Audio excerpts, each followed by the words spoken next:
Hello ladies and gentlemen, welcome back to StarCraft 2 Strategy, your number one location for step-by-step strategy and tutorial videos. Today we're going to be taking a look at a Protoss strategy. Now earlier in the day I posted a Terran strategy, the Marine Banshee build, Ray Banshee, I almost said Ray Banshee. It's the Marine Banshee build that I posted earlier in the day, and today we're actually going to be taking a look right now at how to counter that as a Protoss player. Basically we're going to look at what to look for when you scout your opponent, and when seeing certain things, what to expect, and then how to respond properly. We're just going to start off with the standard build though, by going for, or basically putting in the works what we need to go for warp gate tech and get some warp gates out. Warp gates essential to nearly every single Protoss build. I don't see really many strong ones without it. So yeah, we're just going to do a pretty standard stuff, starting off with the 9 Pylon and then moving into a 12 gateway. So again, this is a Protoss versus Terran strategy, but more specifically it's a good response to that Marine Banshee build. I keep almost trying to say Raven, I don't know what my problem is. So in this particular strategy replay, our Protoss player is White Raw, and the Terran opponent today is Morrow. So it's another match between these two players that we did see in the Terran perspective. So starting off again with that 10 Pylon, that 9 Pylon, and then moving into that 12 gateway, chrono boosting out some probes. We're going to work on a really strong economy early on in the game.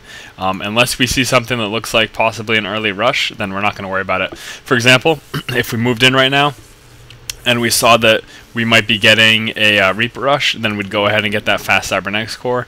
But since we don't see, well, once we finally move our probe in the proper spot, you do always want to check the gas, because that is vital to any scouting information. That's going to tell you a lot about what your opponent's doing. When we do move up and check this gas, we're not going to see any refineries, and it is going to tell us that there's no Reaper coming out. And then of course, looking at this barracks here, seeing the lack of a tech lab on it, we know that there is no Reaper coming out. So we don't have to worry about an early Reaper rush. So going back to our base, as you can see, there's still no Cybernetics Core. Knowing that we're not seeing Reapers anytime soon, we're not too worried about getting Stalkers out immediately. So we're just going to work on our economy for the time being, and then we're going to transition. We're getting that Cybernetics Core now. Once that Cybernetics Core is up, we're going to start researching that warp gate tech, and then we're going to move into our response to that Marine Banshee build. Again, almost called it a Raven. Unbelievable. That Marine Banshee build, we're going to move into our response to that. And I've talked a lot about this strategy, and I still haven't even said what it was. A good response to a Marine Banshee build is, in fact, blink Stalkers, and just blink Stalkers. Basically, the theory behind it and what you're attempting to do is use the blink ability of the Stalker to pull back Stalkers whenever they get low in health and let them regenerate their shield, and then moving the Stalkers that are fully shielded and full on health to the front of the battle. And basically what you're doing in doing this is, because there are no medevacs on the field, you're effectively wearing down your opponent in these small battles by using your micro, again by pulling back your Stalkers, and then effectively overcoming them. So as you can see, the warp gate research is going down right now. We're at 29 supply. We are dropping a second gateway. Of course, we are getting that Robotics Facility.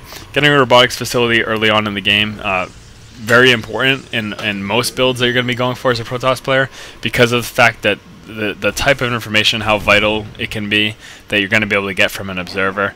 Observers are just absolutely phenomenal units. If you don't implement them in regular gameplay as a Protoss player, I strongly suggest getting in the habit of doing so. It provides invaluable information. The fact that it's a cloaked unit is incredibly helpful as well, and depending on where you put it in your opponent's base, it can be very hard for them to see it. Now obviously when it's moving around, they can see that kind of shaded area moving about, but if you have it in a highly textured area on the map and just have it sitting there, they're not likely to be able to see it very well. So again, very effective for scouting information, and it kind of is what makes Protoss, I think personally, one of the best races for responding to your opponent. Obviously responding to your opponent is a big part of StarCraft strategy, responding to whatever your opponent is doing. And I think with the choice of having an observer, with the ability of having that scouting information almost on a regular basis, having full knowledge of what your opponent's doing, that makes Protoss the best reactionary race. It makes them best able to respond to what your opponent's doing. So for that very reason, I think they're very, I think all the races are very strong. Obviously people are going to scream and shout at me about Zerg, but you know, whatever, to each his own. Everyone is entitled to their own opinion. So here we go. We do have that Twilight Council down. Again, what I said that we were going to be doing is going for those blink stalkers. And I'm sorry, I was talking over our scouting information. When we moved into the base here with the observer, we saw the makings of those fast Banshees. In fact, we do see them perfectly clear right now. They're right there. We saw the makings of those fast Banshees, and of course we saw this barracks again without a tech lab and these 2 barracks being built, and it does look like, of course, he is going for that Marine Banshee build. So we are, of course, going to respond, like I said, by just massing blink stalkers. It's going to be very, very effective because, again, we're able to pull them back and use them to use that micromanagement to our advantage by moving our fully shielded units to the front and pulling our wounded ones to the back and letting them regenerate. And that's why blink stalkers are very effective versus that Marine and Banshee build. Pulling our observer back because we don't want to lose it quite yet. We want to make sure that he doesn't scan and pop it off with the Marines that he has. But again, we got the information we need. I mean, we saw these 2 starports with the tech labs on them building. Obviously, we can be expecting Banshees out of those. And we saw these 3 barracks. So this, looking at this, it looks like, okay, we're going to be seeing Marines and Banshees. So we're going to be responding again with these blink stalkers. We are choosing to go for that 4 warp gate tech. Not 5 gate at this point because we don't quite have the economy to support it. These 4 warp gates is going to be more than enough to fully use up any of the minerals that we're going to be gathering at this point. Once we move on to a 2nd or 3rd base, then we can start increasing the amount of warp gates that we have. But 4 is pretty much ideal for 1 base play. So moving forward here, and this is going to be the vital part of the strategy. You really need to make sure you're pretty strong on micro in order to implement this properly. Otherwise, it's going to be difficult for you. They're going to do a ton of damage to you. You need to make sure again that you're able to pull back your units. And basically, like I said, what we're trying to do is just wear them down. We move in, we pick units off, we blink back. When our shields regenerate, or once they get close to fully regenerated, then we go ahead and move back in. We basically take 0 losses, and they lose a few units each time. So you may be asking, well, what if he just fully engages you?